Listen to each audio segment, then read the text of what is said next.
29일 화요일 상암동 클라스 시작합니다. 전국에 비 소식이 있습니다. 특히 수도권과 강원 영서를 중심으로 강한 비가 예상되는데요. 또 낮 기온은 서울 26도, 대전과 대구 29도, 광주 30도로 어제와 비슷하겠습니다.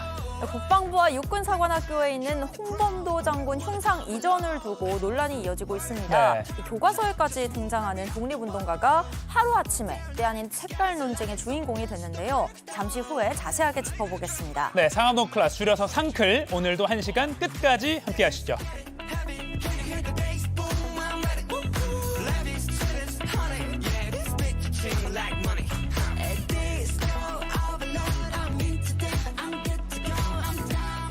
네, 생방송 상암동 클라스 유튜브 JTBC 뉴스 채널이나 네이버 뉴스 페이지에서도 실시간으로 지금 함께 하실 수 있습니다. 도시락 이슈 이재승 기자, 김태인 기자 나왔습니다. 안녕하세요. 네, 안녕하세요. 안녕하세요. 오늘도 꼭 알아야 될 소식들이 준비돼 있습니다. 그리고 저는 개인적으로 날씨에 대해서도 궁금한 게 많은데 일단 첫 번째 이슈 뭘까요? 자, 오늘 첫 번째는요.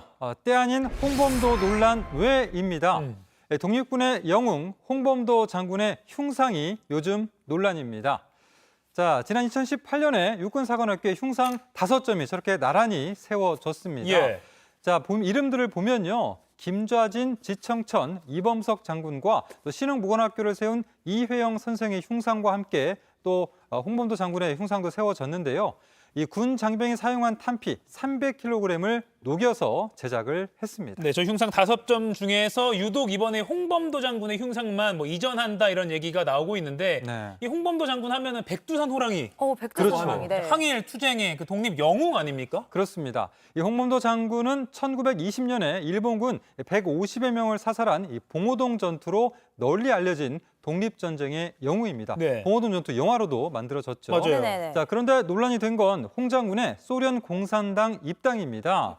자, 하지만 당시 이 만주나 연해주에서 활동한 애국지사들이 독립운동을 위해서 중국이나 소련 공산당에 입당하는 경우가 많이 있었습니다. 홍범도 장군이 1922년에 소련에 입국할 때 작성한 서류인데요. 네. 직업란에는 의병, 네. 방문 목적에는 독립이라고 한글로 적었습니다. 독립. 그렇습니다. 예. 독립을 위해서 소련의 도움을 받고자 했다는 걸 알 수 있는 겁니다. 저 문서를 보니까 좀 마음이 좀 먹먹해지네요. 그쵸. 그 당시 참 힘든 그런 상황에서 독립을 위해서 꾸준히 노력하셨던 그런 상황이죠. 예. 네, 게다가 이 홍 장군이 진보 보수할 것 없이 역대 정권에서 모두 칭송을 받았던 인물이잖아요. 네, 그렇습니다. 이 홍 장군은 이례적으로 건국훈장을 2차례나 받았습니다. 첫 번째 대통령장 박정희 대통령 때 받았고요. 두 번째 대한민국장 문재인 대통령 때 받았습니다. 예. 또 1800톤급 잠수함에 홍범도함이라고 이름을 붙인 건 박근혜 정부 때고요. 네. 윤석열 정부 들어서는 국내에 호적이 없다면서 가족관계 등록부를 만들어주기도 와. 했습니다. 그런데 지금 이 홍 장군 지역의 논란이 벌어진 건데 육군사관학교 교정에 있는 홍 장군 흉상뿐만이 아니라 국방부 앞에 흉상 이전도 검토한다고 하잖아요. 네. 국방부 입장은 지금 어떻게 되나요? 이 국방부는 이제 홍범도 장군의 역사적 공적을 폄훼하는 게 아니라면서도 군에서 기리기에는 좀 부적합하다라는 그런 입장인데요. 국방부는 해군 잠수함 홍범도함의 명칭도 필요하면 바꿀 수 있다라고도 밝혔습니다.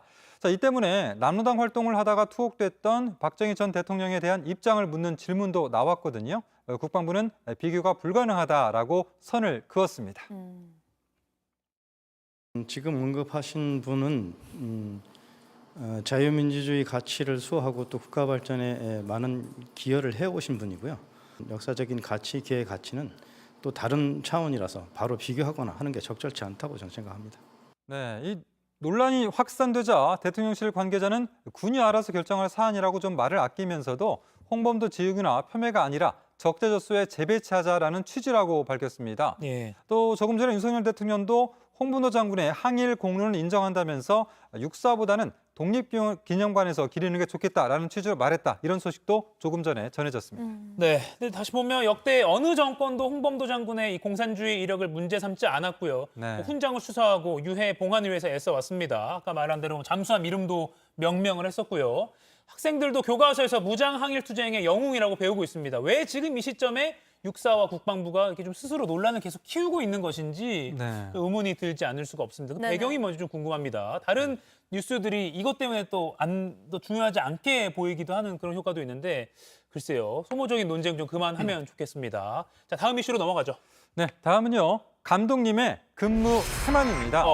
우리 축구 남자 대표팀 감독 유르겐 클린스만 얘기를 갖고 왔습니다. 근무 태만이라고 하면은 뭐 제대로 일을 안 한다 이건데 네. 아무튼 예전 국대 감독들이랑 좀 다른 모습이 좀 보이는 것 네, 같아요. 그렇습니다. 네네. 자, 다음 달 평가에 나설 대표팀 명단 발표할 때 기자회견을 건너뛰고 보도 자료로 대체했습니다. 이게 보통 대표팀 감독이 직접 나와서 왜 이 선수 선발했는지 배경도 설명하고 예, 예. 뭐 네. 파이팅도 외치고 약간 일종의 그 명단 발표도 되게 큰 행사잖아요. 퍼포먼스처럼 그쵸. 하기도 하죠. 이번에는 인터뷰 자체가 없었다. 이것도 좀 이상해요. 이상해요. 네, 네네. 그렇습니다. 지금 이 클린스만 감독은 과거 어떤 대표팀 감독도 누리지 못할 특권을 받고 있는데요. 어. 자, 먼저 이 클린스만 감독은 지금 우리나라에 없습니다. 미국 자택에서 원격 근무 중인데 아. 온라인 기자회견마저 거부를 한 상황이고요. 어허. 클린스만 감독은 한국 국가대표 감독이면서 유럽연맹 자문위원 또 미국 방송 패널을 겸직하고 있습니다. 아, 이게 국가대표팀 감독 업무 하나만으로도 엄청 바쁠 것 같은데 네. 뭐 원격으로 뭐 하고 있고 뭐 유럽 연맹 자문위원회다가 뭐 미국 방송 패널까지 겸하고 있다는 게 축구 팬들 입장에서는 좀 납득이 안 될 것 같아요. 그럴 거면 미국 방송 패널 말고 우리 상클 패널도 좀 해주시던가. 그러니까요. 네네네. 아 근데 그래서 그런가 봐요. 이 대한축구협회가 클린스만 감독이 이제 아예 통제할 수 없는 지경에 이르렀다 이런 얘기가 있었는데 네. 이걸 듣고 나니까 저도 어느 정도 납득이 되는데요. 통제가 안 그러니까 된다. 이제 한마디로 그 대표팀 감독의 기자회견 생략은 전례가 없었던 그런 일입니다. 네. 전임 그 파울루 벤투 감독의 경우도 온라인 기자회견을 한 적이 있거든요. 자, 그럴 때는 코로나19 때문이었습니다. 그렇죠. 그래서 대면이 좀 어려웠던 상황이었기 때문에 클린스만 감독은 최근 축구협회에 대해서 축구협회를 통해서 첫 훈련 때 인터뷰를 통해서 설명하겠다라고 요청한 걸로 알려졌습니다. 근데 또 이런 상황에서 클린스만 감독이 외신 인터뷰를 했는데 네. 그 인터뷰가 우리 축구 팬들의 공분을 사고 있다고 들었어요. 네, 그렇습니다. 참 바쁘게 움직이는 분이신데요. 네, 클린스만 감독이 영국 언론과 한 인터뷰가 논란이 됐습니다. 영국 토트넘에서 최근 독일 바이에른 뮌헨으로 이적한 해리 케인에게 조언을 했는데 독일 전통 의상을 입고 소시지를 먹으라라면서 현지 문화를 존중하라고 조언을 했습니다. 현지 문화를 존중하라고 조언을 했다고요. 네, 그렇습니다. 자, 클린스만 감독이 조언을 했어요. 자, 이를 두고 한국 상주 약속도 지키지 않는 감독이 할 조언은 아닌 것 같다. 이런 좀 비판, 좀 비난이 나오고 있습니다. 굳이 따지자면 우리 축구 문화는 명단 발표할 때 카메라 앞에서 감독이 좀 차분차분하게 설명해 주는 건데 그쵸. 요 문화는 왜 안 지켜줬을까라는 생각도 들긴 듭니다. 그렇습니다. 네. 자, 발표된 명단 내용을 좀 짚어보겠습니다. 이거 보면 이강인 선수는 빠졌고 예, 예. 황희찬 선수랑 조규성 선수는 합류를 했군요. 네, 그렇습니다.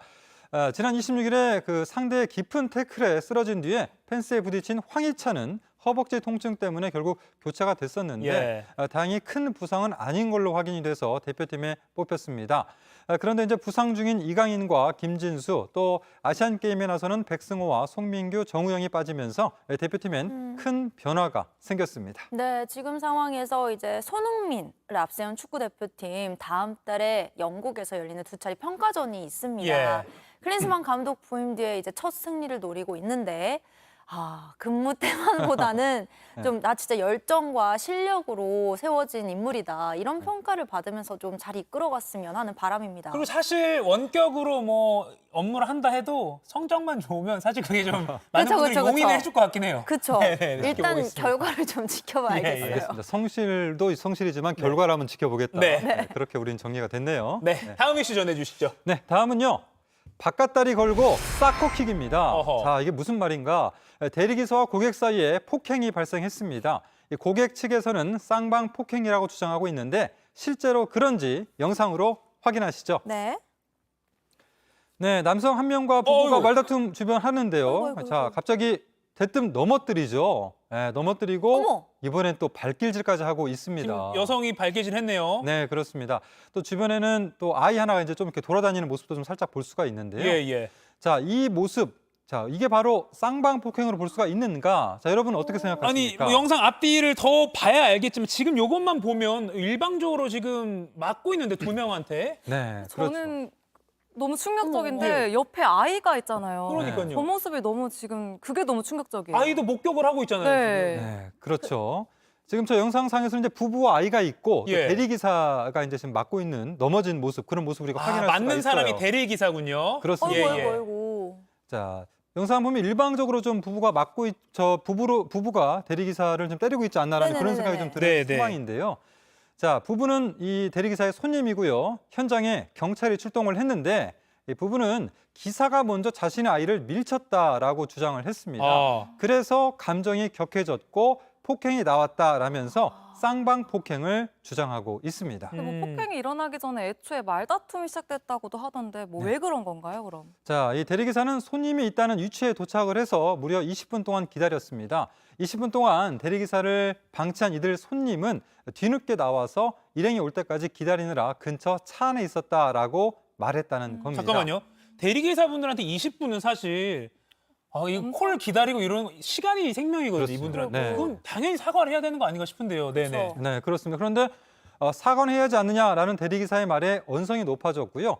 또 아이를 밀쳤다며 폭행까지 벌어진 겁니다. 하하. 자, 당시 상황이 어땠는지 대리기사 이야기 들어보시죠. 하지만 애가 그 와중에도 엄청 그 주변을 빙글빙글 뛰어다니고 있어요. 그러고 나서 제가 뒷걸음질을 치고 그쪽에서 한 번 더 밀치고 때리려고 할 때 제가 그 뒤를 도는 순간 저쪽에서 애가 저한테 아다다다 뛰어오더니 제 몸에 다 부딪혔어요. 갑자기 그쪽에서 네가 내 새끼를 쳐라고. 네가 내 새끼를 쳐라고 하면서 저를 폭행을 하기 시작했었고요. 네.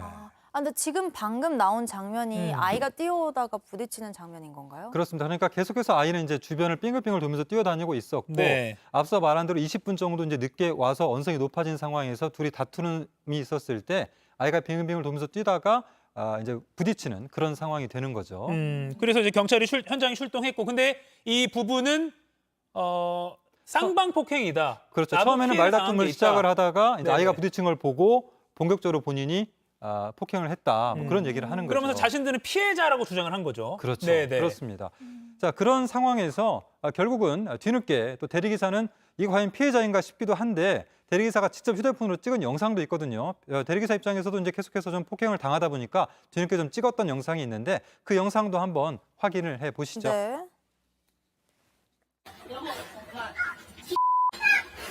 너무 마지막에 이거잖아. 찍기 전에는 잘 때리던데. 맞을래? 찍기 전에 잘 때리는데. 아 때려줘? 맞아. 네가 아직까지 이제까지 공격 그 배운 게 그거냐? 네, 좀 저런 식으로 좀 이제 말다툼도 하고 그런 참 좀 그런 상황이 벌어진 건데요. 자, 결국은 자신들도 맞았다. 대리기사가 우리 애도 때렸다라고 주장을 한 겁니다. 예. 자, 결국 이 대리기사 경찰서에 가서 피해자 신분으로 조사도 받았습니다. 자, 그런데 다행인 건 앞서 보여드린 CCTV 영상이 있었다는 거군요. 이 영상이요, 방금. 그렇습니다. 예. 덕분에 이 대리기사가 피해자라는 게 증명이 됐습니다. 자, 결국 대리기사 측은 합의할 생각은 없고 합당한 처벌을 받기를 원한다라고 밝혔습니다. 예, 그러니까 저희가 아까 처음에 보여드린 그 CCTV가 있었기 때문에 이 대리기사분이 일방적인 가해자로 몰리지 않고 피해를 당한 것이라는 게 입증이 된 거군요. 억울한 상황이 뻔했는데 저희가 지금 이 영상 말고요. 앞서 보여드린 그 CCTV, 지금 이 CCTV가 있었기 때문에 대리기사분이 이렇게 넘어진 이분이 대리기사입니다. 그렇습니다. 이분이 저 부부의 주장대로 가해자가 아니라 피해자였다는 게 경찰에서 어느 정도 입증이 된 거군요. 네네. 그리고 합의할 생각이 없고 부부가 합당한 처벌을 받길 원한다라고 저희 JTBC 취재진에게 말을 해주었습니다. 밝혔고요. 근데 정말 아까 이제 뭐 아직 그렇게 살고 있는 게 배운 게 그거냐 이런 갑질 직업을 멘트잖아요. 비하하는 발언도 하게 되고. 그러니까요. 네, 그래서 이런 갑질이나 폭력 소식 너무 자주 듣고 있어서 안타까운데 좀 근절됐으면 좋겠습니다. 그리고 저 주변에 있는 그 아이는 또 무슨 죄입니까? 저거 다 그러니까요. 무의식 중에 기억이 남는단 말이에요. 애가 있으면 빨리 그 상황을 피해야지. 그거 계속 때리고 이게 뭡니까? 그리고 이제 어떻게 부부도. 보면은 네네. 좀 나중에 좀 정확히 나오진 않았지만 애가 쓰러진 다음에 네. 애가 이제 부딪혔지 않습니까? 그럼 이제 네. 쓰러진 애를 좀 이렇게 돌보는 게 아니라 그쵸. 애는 제대로 안 보고 계속해서 또 이제 그 대리기사를 향해서 또 이렇게 폭력을 바로 휘둘렀거든요. 그러니까요. 아, 그리고 뭐 상황 보면 뭐 그 부부가 취중이었기 때문에 대리기사를 불렀기 때문에 취중이라는 것 때문에 뭐 판단이 제대로 안 된 거 아니냐 뭐 이런 많은 뭐 온라인 댓글도 있던데 아무튼 아까 그 CCTV 덕분에 대리기사분이 어떻게 보면 억울한 누명을 좀 피할 수 있게 됐다 이렇게 정리를 하겠습니다. 네. 자 다음 이슈 전해주시죠. 네, 다음은요. 태풍 3개 떴답니다. 자, 한반도 주변에 태풍 3개가 나타났습니다. 우와. 우선 태풍 경로부터 확인을 하시죠. 자, 우선 9호 태풍 사울라인데요.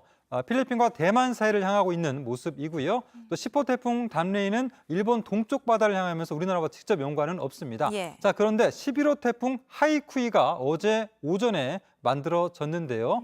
중국에서 제출한 이름 말미잘을 뜻하는데 보시는 것처럼 중국 남동 해안을 향하고 있습니다. 그러면 11호 태풍은 우리나라로 올라올 가능성도 있는 거예요? 네, 아직은 좀 멀리 떨어져 있는 그런 상황에서 예측이 힘들지만 일단 금요일쯤에 일본 오키나와 서쪽을 지나고 일요일엔 태풍의 간접 영향으로 전국에 비가 예상이 되는 상황입니다. 네. 그리고 태풍과는 별개로 오늘과 내일 사이에 전국에 많은 비가 내린다고요? 네, 그렇습니다. 지금 서해상에서 비구름대가 들어오고 있는데요. 중부지방에선 최고 100mm 이상, 남부지방에선 최고 150mm가 넘게 오는 곳도 있겠습니다. 그럼 이번에 비가 한 차례 내리고 나면 더위는 좀 많이 가실까요? 네, 일각에선 이번에 내리는 비를 가을 장마라고 부르기도 하는데요. 비가 내리면서 폭염은 확실하게 수그러들면서 아침과 낮 기온 모두 내려갈 것으로 보입니다. 다만 예.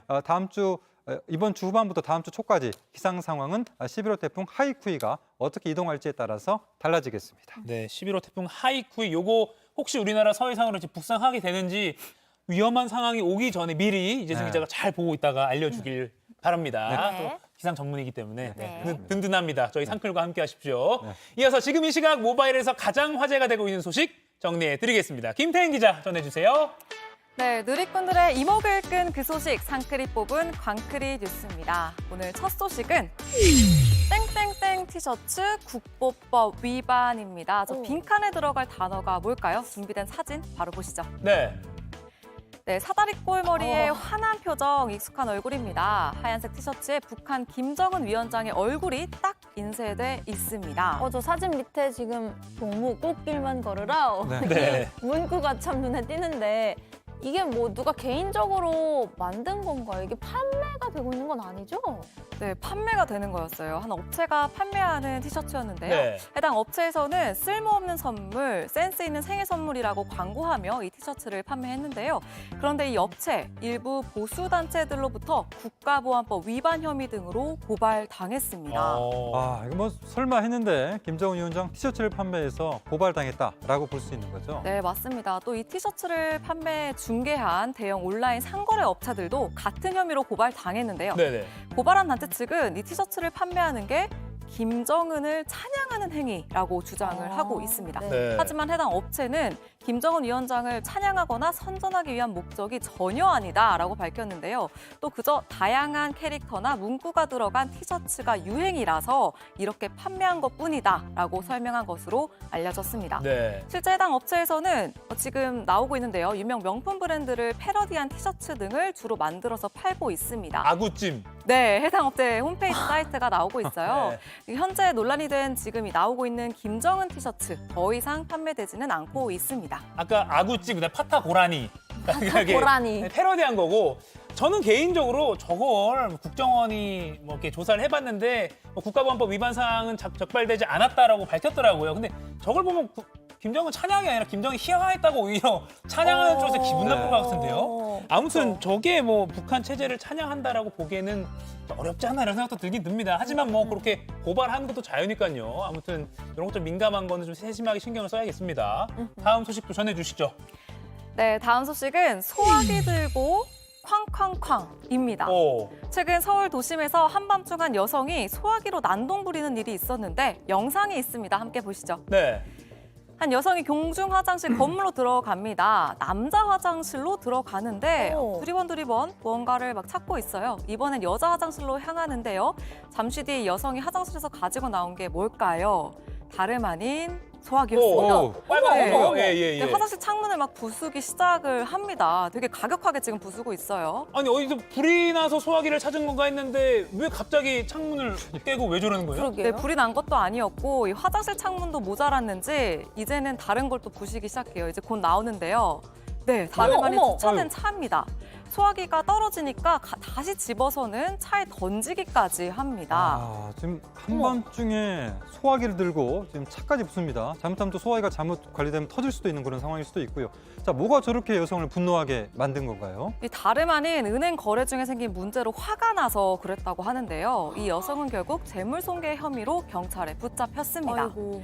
누리꾼들은 왜 애꿎은 공중 화장실 창문을 부수냐, 저 차 주인은 무슨 잘못 등의 반응을 보였습니다. 보였습니다. 딱 제가 했던 생각이에요. 왜 네. 갑자기 문을 부수고 차는 자기 차가 분명히 아닐 텐데 네, 그러니까요. 주인은 어떡하나 이 생각을 했거든요.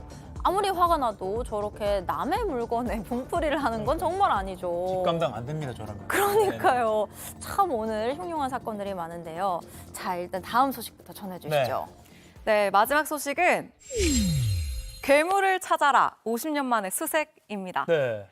지금 화면으로 사진이 한 장 나오고 있습니다. 한 번쯤 이 흑백 사진 본 적 있으실 것 같은데요. 영국 스코틀랜드 네스호에 살고 있다는 전설 속 괴물 네시입니다. 아, 네. 지난 네. 1933년부터 이 네시를 봤다는 목격담이 전해지고 있습니다. 사실 이 네시가 전설 속 괴물이 아니다, 실존한다 이런 소문이 굉장히 많이 돌았잖아요. 네, 네. 네. 그리고 스코틀랜드에서는 뭐 책이나 TV 프로그램이나 영화 소재로도 많이 쓰이고요. 네, 맞습니다. 또 스코틀랜드 지역 경제 활성화에도 한몫한다고 하는데요. 이 네스호 인근에는 지금 나오는 것처럼 이 괴물이 있으니 수영을 금지한다. 이색 간판 준비했는데요. 네, 지금 네, 간판이 나오고 있지 않네요. 이색 간판도 있습니다. 그런데 최근 이 전설 속 괴물을 찾기 위해 글로벌 탐사대가 꾸려졌습니다. 네시를 찾기 위해 전 세계 자원봉사자 수백 명이 모인 건데요. 이번 대대적인 수색은 지난 1972년 첫 수색 이후 51년 만입니다. 이들은 열 스캐너를 장착한 드론과 적외선 카메라, 음파 탐지기 등 첨단 장비를 투입해서 네시 찾기에 나섰습니다. 수중에서 뭐 의문의 소리도 감지됐다, 또 네시를 봤다라는 제보도 받았다고 하는데요. 하지만 지난 26일부터 이틀간 수색을 벌였지만 별다른 성과는 없이 끝났습니다. 네, 지금 다시 나오고 있는 이 흑백 사진도 사실 과거에 가짜로 판명 났었는데요. 그럼에도 이 네시를 봤다고 공식적으로 접수된 목격담만 현재까지 1,100건이 넘는다고 합니다. 일각에서는 네스호에 서식하는 뱀장어 중 몸집이 큰 개체를 네시로 착각하는 거라고 보고 있다는데요. 네시호의 괴물 네시, 과연 단순한 전설일까요? 아니면 실존하는 생명체일까요? 지금까지 상크리 뽑은 광크리 뉴스였습니다.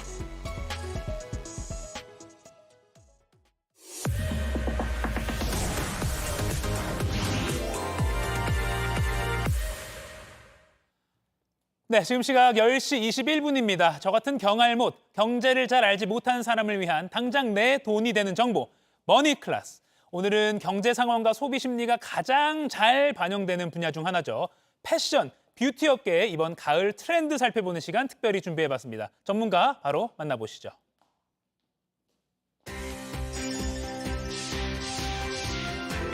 패션 뷰티 트렌드 전문가 원주영 동아방송예술대 겸임 교수 모셨습니다. 안녕하세요. 네, 안녕하세요. 원주영입니다. 저희가 이 머니클래스 코너에서 이 패션 뷰티를 다루는 건 처음인데 사실 네. 이것도 엄청난 산업 중에 하나고 그렇죠. 또 앞서 저희가 말씀드린 대로 어떤 불경기, 뭐 호황 이게 또 패션에 바로바로 반영이 되잖아요. 네. 그래서 오늘 좀 살펴볼 필요가 있는 것 같습니다. 올 가을 트렌드 3개의 키워드로 준비를 했는데 먼저 첫 번째 키워드 바로 열어볼게요. 첫 번째 키워드 찐부자 올드머니 룩. 올드머니 룩이 뭔가요? 혹시 모태솔로라는 말은 아실 것 같은데요. 예, 제가 예전에 그랬는데. 네네네. 본투비 리치라고 하죠. 모태 예. 부자를 그들의 옷차림을 뜻하는 게 바로 올드머니 룩이라고 할 수 있겠는데요. 네. 그 올드머니 룩의 약간 그 어원을 좀 찾아보자면 네. 벼락부자나 졸부가 아닌 대대로 부를 축적해온 분들의 뭔가 그 상속받아온 그 상류층의 패션이라고도 말씀드릴 수 있겠습니다. 진짜 찐부자. 네, 그렇죠. 네, 찐부자죠. 그래서 그들의 약간 요즘 그런 것들이 메가 트렌드인데 그들의 좀 특징을 좀 보자면 예. 고급스러운 소재라든지 그리고 절제된 색감 그리고 클래식한 디자인의 특징입니다. 네, 사실 올드머니 룩의 또 화려한 컬러나 대담한 패턴 대신에 은은한 고급스러움을 좀 추구하는 게 또 특징인데요. 네네. 또 캐시미어나 실크 그리고 린넨 등 고가의 소재를 사용한 그런 클래식한 아이템들이 주로 이루고 있고요. 네. 그리고 컬러를 보면 화이트나 베이지, 약간 뉴트럴 톤이죠. 그러니까 은은한 컬러, 그런 것처럼 또 튀지 않는 컬러라든지 절제된 모노톤 같은 것들, 그런 것들의 색상을 또 활용하기도 합니다. 오늘 교수님 네. 톤도 약간 올드머니 룩 네, 톤 중에 일부러 하나. 좀 맞춰봤습니다. 예. 또 신흥 부자들이 부를 과시하기 위해서 명품 브랜드 로고가 좀 번떡이는 그런 화려한 그런 약간 어떻게 보면 뉴머니 룩이라고 하거든요. 예. 그런 것까지 약간 반대점에 있는 그런 룩 스타일이라고 볼 수 있겠습니다. 그러니까 제가 이해하기로 예전에는 이렇게 로고 큼직한 거, 뭐 명품 네. 로고 빡 박힌 게 뉴머니라면 그렇죠. 진짜 찐부자들은 네. 그런 로고가 오히려 안 보이고 네. 아주 단순한 색상에 그냥 좀 비싼 듯 안 비싼 듯한데 그들만 알아보는 약간 이런 건가요? 그러니까 약간 절제된 스타일인 거죠. 절제된 스타일. 네. 더 좀 있어 보이네요. 아무튼. 네. 근데 이제 경기가 요새 불황이다 세계적으로 이런 네. 말을 하는데 이렇게 찐 부자들은 올드머니 룩 이렇게 해서 오히려 더 한 차원 높은 부를 과시한다는 게 좀 어떻게 보면 좀 아이러니 같기도 합니다. 네. 왜 올드머니 룩이 요새 인기인가요? 그 올드머니 룩의 유행은 사실 경제 불황과도 상관관계가 이어지는데요. 네네. 최근 지속된 경제 불황이 있잖아요. 네. 그러다 보니까 질리지 않는 클래식한 디자인, 그리고 약간 베이직한 컬러, 그리고 약간 보다 오래 입을 수 있는 질 좋은 소재 같은 게 굉장히 이런 올드머니 룩에 이런 것들이 완성시켰다고 볼 수 네. 있겠습니다.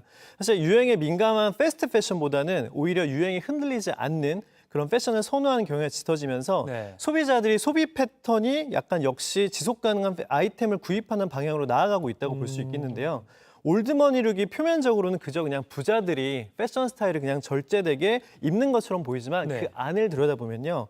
사실 약간 고품질이라든지 장인 정신 그리고 타인의 시선을 끌고자 하는 과시적 패션에 대한 약간 반감 같은 것들이 들어있거든요. 사실 이런 약간 요즘의 경제 위기가 불러온 극심한 빈부격차가요. 네. 그러니까 부유층 그런 소비자층들에게 숨겨진 럭셔리 스타일을 추구하게 만들어갔다고도 할 수 있겠는데요. 네, 네. 이런 것들이 사실 불평등한 분위기에서도 논쟁거리가 될 수 있는 부를 노골적으로 드러내지 않는 아하. 그런 거 의견이라도 볼 수 있겠습니다. 그러니까 너무 막 네. 뭐 무슨 비싼 브랜드 딱 들고 다니면 오히려 뭐야 이게 어려운 경기에 그쵸. 자기만 저게 부자야? 네. 이럴 수 있으니까 네. 이런 것도 안 하면서 하지만 재질 같은 거는 고급스러운 거. 네, 맞습니다. 지금 뒤에 사진도 하나 나가고 있는데 이것도 보면 어떻게 보면 되게 화려하지도 않고 뭐 색상 패턴도 되게 어떻게 보면 단순한데 네. 이런 게 대표적인 올드머니 룩인 거군요. 보시면 뭐 로고라든지 예. 장식이라든지 이런 것들이 많지 그리고 않은데 어느 브랜드인지도 모르겠어요. 네, 아. 그렇습니다. 그게 특징인 거죠. 근데 안에 열어보면 네. 뭐 좋은 브랜드고 이런 거군요. 그렇죠. 그러면 뭐 저 같은 경우도 이거를 올드머니 룩을 뭐 따라가겠다고 고가 브랜드를 당장 살 수는 없고 네. 있는 아이템으로 좀 활용할 수 있는 방법 없나요? 사실 올드머니 룩은 네. 금수저가 아니더라도 사실 표현 가능한 스타일이라고 또 말씀드릴 수 있겠는데요. 네, 네. 그러니까 휘황찬란한 명품으로 온몸을 또 휘감지 않더라도 네. 충분히 소재 좋은 거 그리고 약간 그런 본질에 충실한 브랜드들을 선택하시면 될 것 같습니다. 네. 그러니까 요즘에는 특히 뭐 고가 라인의 브랜드뿐만 아니더라도 부담스럽지 않은 가격대에 고급스러운 표현한 중저가의 브랜드들 굉장히 많이 나와 있거든요. 예. 그러니까 유행 타지 않으면서도 브랜드의 이름값이 아닌 패션 아이템 본연의 본질, 약간 소재, 그런 뭔가 이런 디자인 같은 것들 그런 것들에 집중한 제품을 잘 선택하시면 될 것 같습니다. 네. 네. 아 올드머니 룩이 좋네요. 왜냐면 네. 저도 약간 옷장에 보면 막 이렇게 화려하지 않은 옷들이 많아서 그럼 네. 누가 좀 화려한 것 좀 입어 그러면 나 올드머니 룩이야 이렇게 해도 되겠네요. 알겠습니다. 오늘 이렇게 하나 더 배워갑니다. 자, 두 번째 키워드 바로 열어보겠습니다. 두 번째 키워드는요. 유니폼이 일상 블록코어 룩. 오늘 용어가 많이 나옵니다. 블록코어 룩은 뭔가요? 블록코어 룩은 이제 남자를 뜻하는 블록이라는 용어와 네네. 그리고 놈코어 요즘은 굉장히 많이 쓰는 용어죠. 네. 사실 평범하지만 약간 편안한 룩을 뜻하는 놈코어의 합성어인데요. 네. 최근에 이제 골프, 테니스복, 일상복으로 많이 입기도 하는데 네. 이런 것들이 사실 축구라든지 약간 뭐 농구라든지 야구로 굉장히 많이 넘어온 상태입니다. 그래서 이런 이제 스포츠 유니폼들을 일상복과 같이 매치한 스타일을 바로 이 놈코어 룩이라고 블록코어 룩이라고 얘기를 하는데요. 아하. 지금 나오고 있는 뭐 블랙핑크라든지 뉴진스 이런 이제 인기 아이돌들이 뮤직비디오 굉장히 많이 입고 나와서 굉장히 화제가 되기도 했습니다. 약간 스포츠웨어 같이 보이면서도 네. 이걸 일상복처럼 입는다는 거죠? 그렇죠. 같이 믹스 매치를 하는 건데요. 어. 약간 요즘에 그런 이제 일상복까지 많이 침투를 하면서도 많은 셀럽들이 좀 편하고 자연스럽게 연출하고 있고요. 있고 뭐 일상뿐만 아니라 뭐 여행 그리고 뭐 스포츠, 캠핑, 아웃도어 뭐 이런 것들에서 많이 활용되고 있고요. 사실 이런 뭐 스타일은 스포츠 트렌드와 맞물려 이번 이제 가을 겨울에 굉장히 메가 트렌드로 또 떠오르고 있는 상태입니다. 가을 겨울에도요. 네. 그러면 스포츠 유니폼을 일상복이랑 잘 매치하는 게 네. 블록코어 룩이다. 요거 잘 입는 방법은 어떻게 해요? 제가 가장 쉬운 방법, 초보자 단계로 말씀드리자면 상하이를 일단 박시하게, 그러니까 크게, 넉넉하게. 네, 크게 매치해서 약간 보이시한 매력을 좀 극대화시키는 걸 또 추천드리겠는데요. 기본적으로 블록코어 룩은 약간 통이 넓고요. 그리고 오버핏이기 때문에 체형 보완하기 굉장히 탁월합니다. 네네. 네, 그러니까 두 번째로는 약간 크롭티, 약간 잘라진 티셔츠. 예. 제가 쉽게 말씀드리겠습니다. 잘라진 티셔츠, 사실 이런 박시한 유니폼을 아우터처럼 걸치는 경우도 있고요. 네. 네, 그리고 이런 유니폼 자체를 안으로 말아 올려서 약간 크롭티처럼 연출하는 것도 단순하지만 굉장히 트렌디한 포인트로도 보일 수 있는 방법이 중에 하나겠고요. 예. 마지막으로는 약간 큼지막한 유니폼을 아예 원피스로 네, 원피스를 활용해서 약간 무릎까지 올라오는 닉사스를 매치하거나 아니면은 뭐 미니스커트 같은 거 이런 것들 같이 연출해서 좀 여성스러운 느낌을 활용해 보는 것도 굉장히 좋은 방법일 수 있겠습니다. 아, 그렇군요. 네. 큰 유니폼을 이렇게 아예 네. 원피스로 입는 것. 그렇죠. 아, 그렇군요. 그 스포츠 유니폼을 일상복처럼 입는 것이 블로코 룩이다. 네. 그럼 이제 여성 스타 사진만 아까 저희가 보여드렸는데 네. 자, 이런 사진 한번 띄워주세요. 요거 이제 피식대학이라고 해서 온라인에서 아주 인기가 있는 한사랑 산악회. 등산복도 요즘 많이 입거든요. 네. 남성분들 등산복에 일상복으로 많이 입는데 네. 이것도 좀 블로코 룩으로 잘 활용할 수 있어요. 어떻게 보면은 사실 이론적으로는 블로커 룩인데요. 네네. 이게 이 이제 블로커 룩의 약간 뭐 문제점이라고 할 수 있으면 컬러 매치가 아이템은 잘못을 하지 않았지만 예. 컬러감이 너무 많이 들어가 있다는 게 조금 단점으로 약간 뭐 그게 좀 보완되면 사실 예. 이것도 굉장히 좋은 블로커 룩의 예가 될 수 있다고 생각을 합니다. 그리고 아까 선생님 말씀하신 거에서 하나를 제가 만약에 지적을 한다면 네. 아까 박시하게 입는 거가 중요하다고 하시잖아요. 네. 여기 이분들 너무 타이트하게 입었네요. 네, 약간 그 신체 결함이 많이 드러나는 스타일로 입으셔가지고 예. 사실 이거는 이제 희화하기 위해서 하신 거긴 한데 네. 아마 이제 평소에는 굉장히 또 스타일리시 하신 분들이기 때문에 네. 평소에 이렇게 안 입으실 거라고 생각합니다. 굉장히 말씀을 조심해서 가려서 하고 계십니다. 네, 아무튼 이건 웃자고 네. 한 건데 아무튼 남성분들도 네. 똑같이 스포츠 유니폼을 잘 활용하면 그렇죠. 블로커가 되는 거죠. 네. 알겠습니다. 이렇게 입기에도 편하고 또 겨울이면 또 약간 또 맛있는 거 많이 먹으러 다녀야 되니까 좀 박시하게 입으면 편하기도 그렇죠. 하겠네요. 네. 알겠습니다. 자, 세 번째 키워드 올 가을 트렌드 살펴보겠습니다. 세 번째 키워드는 스모키 이즈 백. 그러니까 스모키 화장하면 뭐 눈썹 진하게 하는 거 알고 있는데 맞습니다. 이게 다시 유행을 탄다는 건가요? 그러니까 과거보다 조금 달라진 건데요. 네네. 그러니까 최근 아이돌들이 굉장히 K-팝뿐만 아니라 네. 약간 뭐 패션, 뷰티, 또 헤어, 주얼리 굉장히 전반적인 문화 트렌드를 이끌고 있잖아요. 네. 그렇기 때문에 이런 아이돌들에게는 한 가지 공통점이 보이는데요. 네. 바로 강렬한 자기 표현의 일환으로 스모키 메이크업을 한다는 겁니다. 네. 네. 과거에는 이제 브라운 아이드 걸스, 또 이효리 씨, 네. 저도 굉장히 팬인데요. 이런 분들이 스모키 메이크업을 되게 많이 하셨었잖아요. 이게 그쵸. 2000년대 네. 초에. 네. 네네. 근데 이런 것들이 사실 최근에 Y2K 패션, 그러니까 이런 바람을 타고 다시 돌아왔는데 과거에는 블랙 섀도우와 아이라인으로 눈두덩을 굉장히 진하게 빈틈없이 채워가지고 네. 약간 섹시, 관능 이런 느낌으로 좀 표현을 했다면은 요즘에는 한층 좀 가벼워졌습니다. 그러니까 제니 씨의 스모키 메이크업을 보면 과거보다는 확실하게 좀 가볍고요. 라인이 좀 얇아졌네요. 조금. 네, 되게 네네. 쿨한 느낌으로 변화를 해서 과거보다는 조금 더 가볍지만 자기 표현은 또 할 때 하는 그런 느낌으로 바뀌었다고 볼 수 있겠습니다. 아하, 그렇군요. 네, 그게 역시 돌고 도는 거네요. 네, 하지만 그렇죠. 조금 변형된 형태로 돌고 돌았다. 네, 알겠습니다. 이것도 자기를 표현하고 싶은 그런 일종의 현상이다. 네. 알겠습니다. 오늘 이렇게 세 가지 알아봤습니다. 마무리 전에 오늘도 두 분 뽑아서 영화 예매권 2매씩 드리는 퀴즈 드리겠습니다. 자, 브랜드 노출보다는 옷의 소재, 또 클래식한 디자인으로 은은한 고급스러움을 나타내는 이것이 올가을 트렌드입니다. 대대손손 부를 상속받는 상류층의 패션을 뜻하는 이것은 무엇일까요? 1번 올드머니룩, 2번 영머니룩, 3번 노우머니룩. 자, 이거 첫 번째 소개해드린 겁니다. 자, 정답 골라서 지금 상클 생방송이 나가고 있는 JTBC 뉴스 유튜브 실시간 댓글창에 남겨주시면 두 분 뽑아서 방송 말미에 저희가 발표해드리도록 하겠습니다. 지금까지 머니클래스 동아방송예술대 원주영 겸임교사 패션 트렌드 얘기해봤습니다. 고맙습니다. 감사합니다. 지구촌에서 화제가 된 소식들 알아보는 월드클래스입니다. 요즘 도둑은 날고 기는 기술뿐 아니라 의지도 정말 남다른 것 같습니다. 보통 사람은 쉽게 가지도 못할 곳에 기어코 찾아가 범행을 저질렀다고 하는데요. 무슨 일이 있었던 걸까요? 스위스에서 가장 위험한 등반로로 꼽히는 다우벤호른 절벽입니다. 꼭대기에 오르려면 가파른 암벽에 고정할 케이블과 철계단, 사다리 등의 인공 구조물을 이용해야 할 정도로 몹시 어려운 코스인데요. 그런데 최근 이 등반로 2,400m 높이 지점에서 황당한 도난 사건이 발생했습니다. 자, 지금 박살난 이 모금함 보이시죠? 한 등반 클럽이 등반로 유지 관리비를 모으기 위해 설치한 건데요. 누군가 도구를 사용해 모금함 앞문을 강제로 열고 안에 들어있던 66만 원 정도의 현금을 털어갔습니다. 이 절도 사건이 알려지자 등반가들에 대한 심각한 모욕이라며 비난이 쏟아지고 있는데요. 모금함 도둑은 등반로의 특성상 경험이 상당히 풍부한 산악인일 것으로 추측됩니다. 비행기에 탄 승객의 자세 한번 보시죠. 나만 편하면 된다는 걸까요? 신발을 벗고 발을 쭉 뻗어 턱하니 올려놓은 모습이 눈살을 찌푸리게 만드는데요. 자, 이번엔 웬 발이 까꿍 창문 덮개를 내립니다. 이렇게 예의를 잊은 이른바 비행기 진상들이 요즘 자주 보여서 사람들의 공분을 사고 있습니다. 게다가 이런 민폐 행동은 낮과 밤을 가리지 않고 일어나는데요. 발상의 한계도 없어 보이죠. 승객의 수면을 위해 불을 끄는 밤 비행기 안에서 굳이 반짝반짝한 LED 의상을 입어야 할까요? 아이는 뭘 몰라서 그렇다고 해도 이대로 방치한 부모는 비난을 피할 수 없겠죠. 즐거운 여행의 기억은 모두가 함께 만드는 겁니다. 항공기를 이용하는 승객들이 많은 만큼 기내 예절이 중요하다는 점 잊지 말아주세요.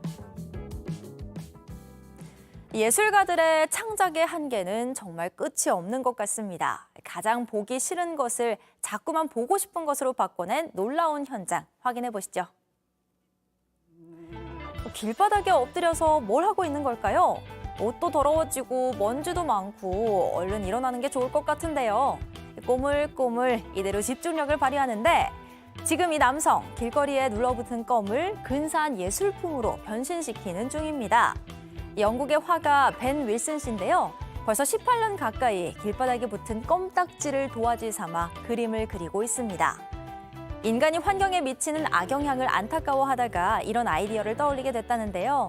도심의 흉물을 아기자기하게 바꿔낸 그의 실력에 많은 사람들이 주목하면서 이른바 추잉껌맨이라는 별칭까지 생겼다고 하네요. 영국을 넘어 미국과 프랑스 거리에도 작품을 남겼는데요. 함부로 껌을 뱉은 사람은 공공장소에 손해를 입히는 범죄자라고 말하는 벤 윌슨 씨. 자신 또한 껌을 제외하고는 공공장소를 파손시키지 않기 위해 항상 조심스럽게 작업한다고 밝혔습니다. 지금까지 월드클래스였고요. 계속해서 상클 라이프가 이어집니다.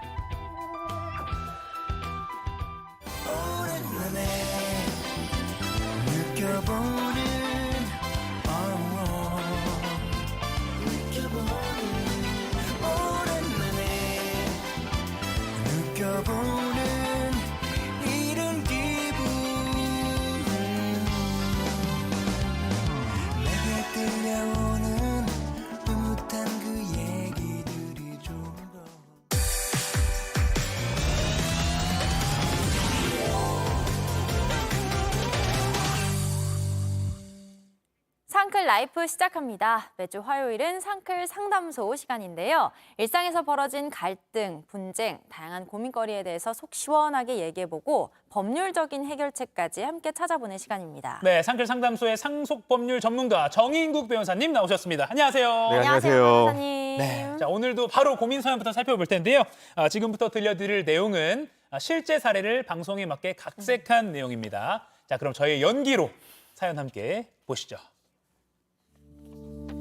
작년에 아버지께서 돌아가시고 여동생과 함께 재산 정리를 했습니다.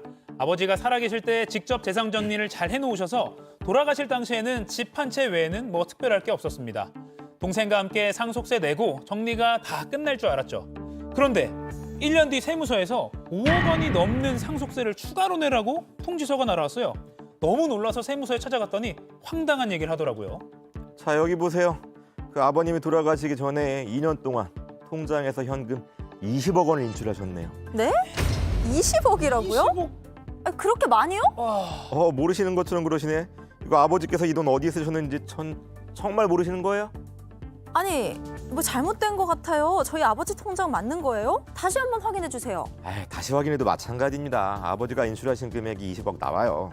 이거 뭐 계좌이체라도 하셨으면 어디에 썼는지 확인이라도 될 텐데 모두 현금이나 수표로 인출하셨어요. 이거 이 돈 사용처 확인 안 되면은 두 분께서 상속받은 것으로 판단할 수밖에 없습니다. 그러니까 20억에 대해서 상속세를 추가로 내셔야 되는 거고요. 본 적도 없는 20억 원에 대해서 상속세를 더 내야 한다니 황당했습니다. 일단은 집으로 돌아가서 다시 확인해 보기로 했습니다.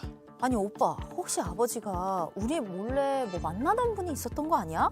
아니 대체 그 큰 돈을 어디다가 쓴 거야? 근데 아버지가 뭐 누굴 만나셨나 계속 혼자 계셨는데 넌 뭐 들은 거 없어? 솔직하게 얘기해봐.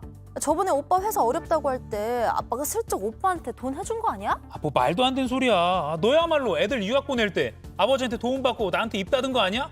맨날 돈 없다더니 애들 둘이나 같이 유학 다 보내고 좀 이상하긴 했어. 돈 어디서 난 거야? 오빠 화내는 게 더 수상하다. 아니 오빠야말로 돈 받아놓고 이제 와서 세금 내기 싫으니까 모르는 척하는 거 아니냐고. 난 몰라. 그 20억 어디로 갔는지 오빠가 잘 찾아봐. 본 적도 없는 20억 때문에 사이 좋았던 동생과 싸움만 하고 상속세로 5억 원 넘는 돈을 내게 생겼습니다. 도와주세요, 정인국 변호사님. 네, 도와드리겠습니다. 네.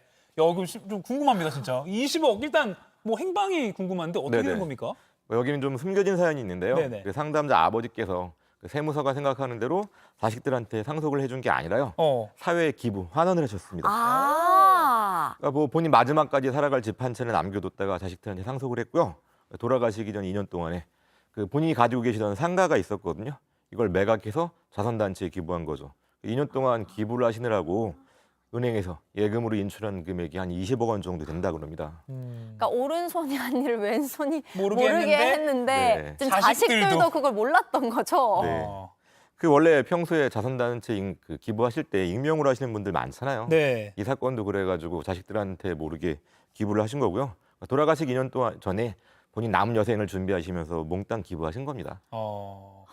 근데 이 자식들이 아버지 명의로 이제 뭐 상가 두 채가 있다고 제가 사연자 알고 있는데 네네. 상가 두 채가 있으면 유산 정리하면서 요거는 어디 간 거지 하면서 이상하게 생각해서 조금 의심하지 않았을까요? 이게 상담자 아버지께서 사업을 하시던 분이래 가지고요. 이게 보면 사업하시다 보면 동업 관계 있고 좀 채권 채무 관계가 복잡하잖아요. 네. 그래서 이 돌아가시기 전에 동업자들이랑 채권 채무 관계를 다 정리하겠다 이렇게 얘기를 하셨대요. 예. 그래가지고 그렇게 알고 있었는데 알고 보니까 뭐 채권 채무 관계는 진즉에 옛날에 다 정리되었던 거고 아하. 20억짜리 상가가 온전히 아버지 소유였던 거죠. 아. 그리고 뭐 아까 말씀드렸다시피 그 생전에 자선단체에 계속 익명으로 기부하셨잖아요. 네. 이번에 기부하실 때도 전혀 알리지 않으신 거죠. 아, 그렇구나. 근데 지금 어쨌든 몰래 기부했다는 걸 결국에 뒤에 자식들이 알게 된 거잖아요. 네, 알게 됐습니다. 다행이죠. 어떻게 알게 된 거예요? 이게 좀 반전이 있었는데요. 어허. 그러니까 자녀들이 5억짜리 상속세 고지서 받고 너무 놀라가지고 네. 어찌된 일일까 아버지 유품을 다시 정리했어요. 정리하다 보니까 자선단체에서 받은 편지가 있었던 겁니다. 그래서 감사 편지를 가지고 자선단체를 찾아갔죠. 이거 우리 아버지가 당신네 단체에 기부한 것 같은데 언제 얼마를 기부하시는지 좀 알고 싶다. 아하. 예, 근데 그 자선단체가 좀 꼼꼼하게 운영되는 곳이었거든요. 그 기부하신 분의 인적 사항은 몰라도 이게 언제 얼마를 기부했는지는 확인이 가능하잖아요. 네. 그런 내용을 국세청 홈택스라 그러거든요. 네. 거기 전산망에다가 다 신고해 놓은 겁니다. 아. 이걸 기부금 전자영수증 제도라고 하는데요. 기부하시는 분들이 누구인지를 밝히시기를 원치 안 하는 경우가 많아요.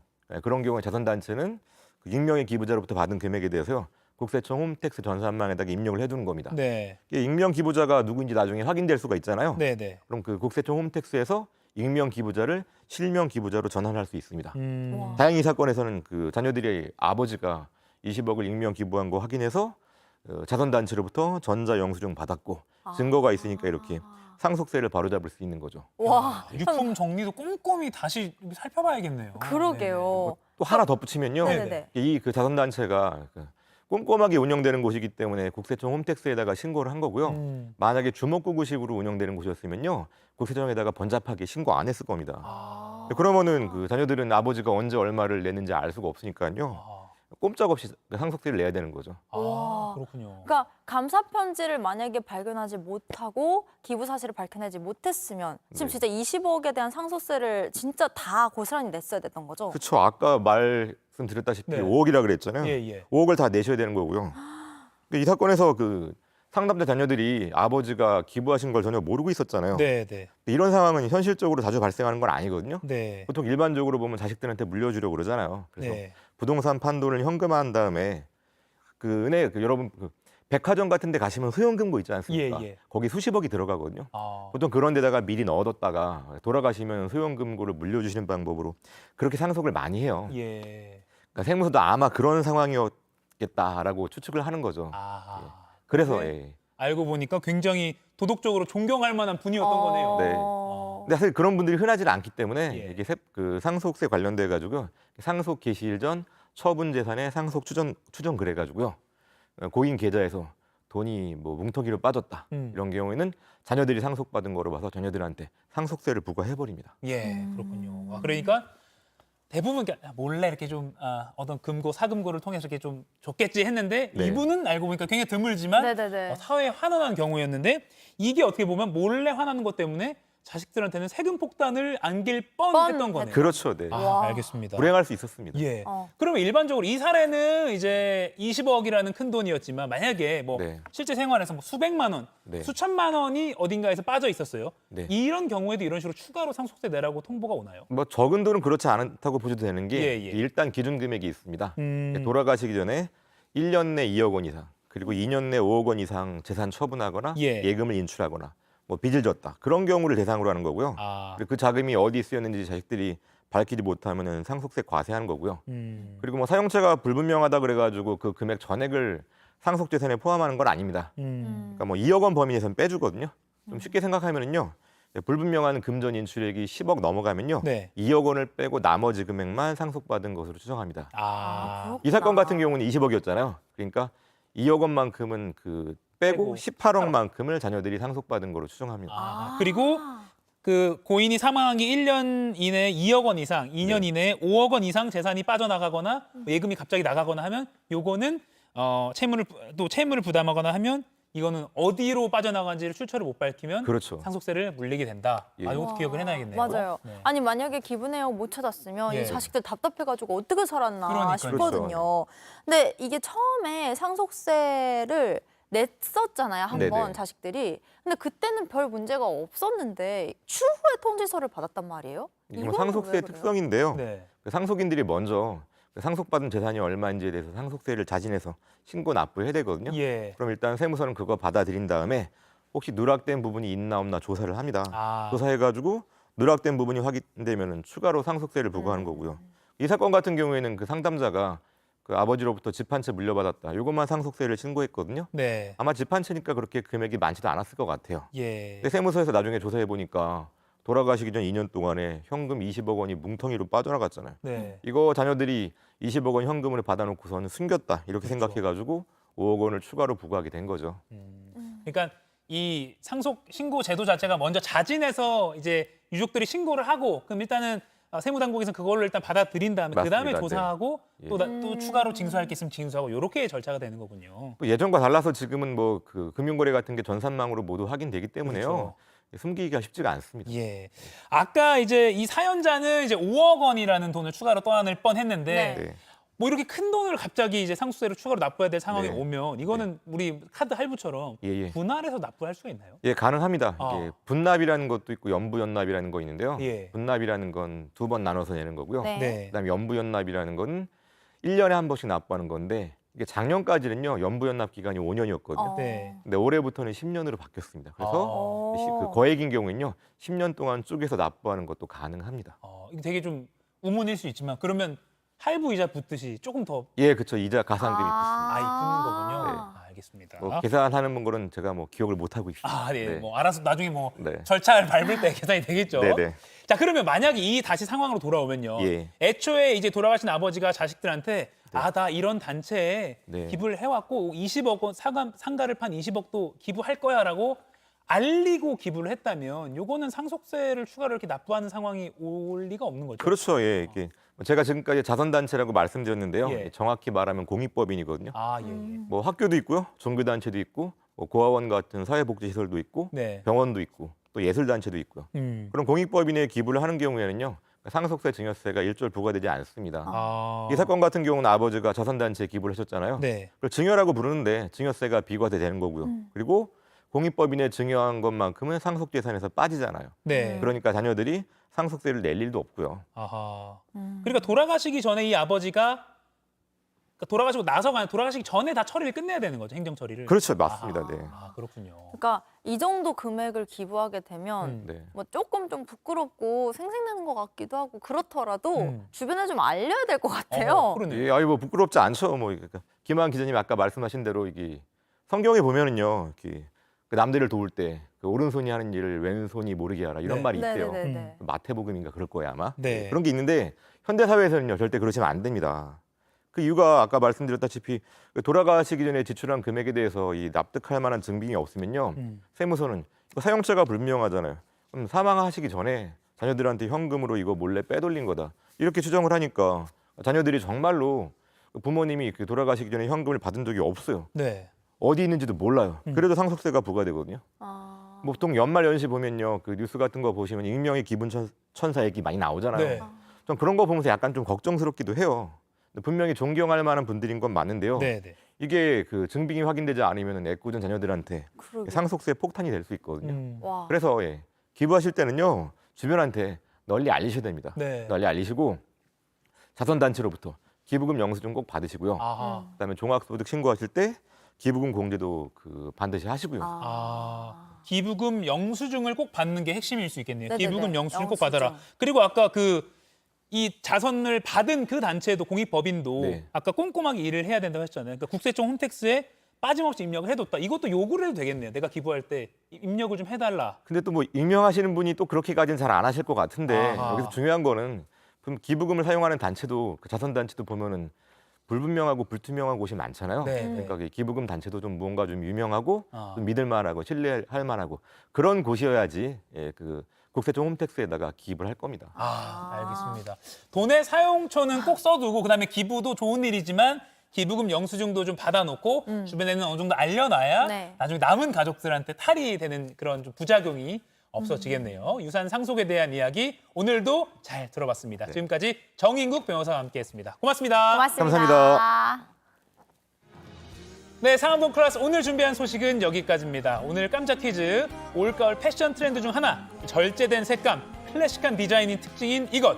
정답은 1번 올드머니 룩이었습니다. 네, 오늘 당첨되신 두 분 자막으로 나가고 있습니다. 네. 안나 마리아 유님 그리고 베누스님 축하드리고요. 저희 상클 공식 이메일로 선물 받으실 주소 보내주세요. 네, 저희는 내일 아침 10시에 다시 찾아뵙겠습니다. 많은 비 조심하시고요. 내일도 상클 하실 거죠? 고맙습니다. 고맙습니다.